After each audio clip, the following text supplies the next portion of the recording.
আচ্ছা, এটা হচ্ছে হট মাইনিং এর নতুন একটা ইভেন্ট। এই ইভেন্টটা থেকে আপনারা সম্পূর্ণ ফ্রিতে জিআরএ টোকেনটা আর্নিং করতে পারবেন। পরবর্তীতে কিন্তু এই টোকেনটা আপনারা হট মাইনিং এর ভিতরে সোয়াপ করে নিতে পারবেন।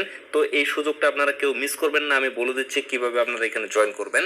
তো আপনারা যে টেলিগ্রাম আইডিটা দিয়ে হট মাইনিং করতেছেন, অবশ্যই ওই আইডিটা দিয়ে কি করবেন, উপরে লক্ষ্য করেন একটা জয়েন লিঙ্ক দেওয়া আছে, জয়েন লিঙ্কে একটা ক্লিক করবেন। ক্লিক করার পরে ডিরেক্টলি আপনাদের হট মাইনিং এর ভিতরে নিয়ে যাওয়া হবে।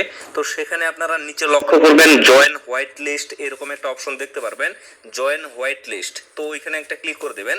ক্লিক করে দেওয়ার পরে ডিরেক্টলি আপনাদের আরেকটা ইন্টারফেসে নিয়ে যাওয়া হবে।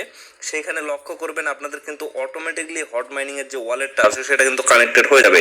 মানে 3টা টাস্ক আছে, এর মধ্যে প্রথম টাস্ক হচ্ছে ওয়ালেট কানেক্টেড। তো হট মাইনিং এর ভিতরে মানে যে আইডিটা দিয়ে হট মাইনিং করতেছেন ওইটা দিয়ে যদি আপনারা করেন তাহলে কিন্তু অটোমেটিকলি ওয়ালেটটা কানেক্টেড হয়ে যাবে।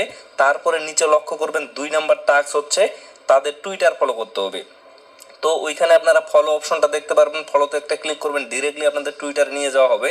তো সেইখানে জাস্ট আপনারা ফলো করে দিবেন। ফলো করে দেওয়ার পরে আপনারা ব্যাক করে আসবেন। ব্যাক করে আসার পরে 3 নাম্বার টাস্ক হচ্ছে তাদের টেলিগ্রামে জয়েন করতে হবে। তো সেখানে আপনারা জয়েন বাটনটা পেয়ে যাবেন, জয়েনে একটা ক্লিক করে তাদের টেলিগ্রামে জয়েন করবেন। তারপরে আবারও ব্যাক হয়ে আসবেন। আসার পরে নিচে দেখতে পারবেন verify and join white list, এরকম একটা অপশন দেখতে পারবেন। ওইখানে জাস্ট ক্লিক করে দেবেন। ক্লিক করে দেওয়ার পরে আপনাদের একটা বটে নিয়ে যাওয়া হবে।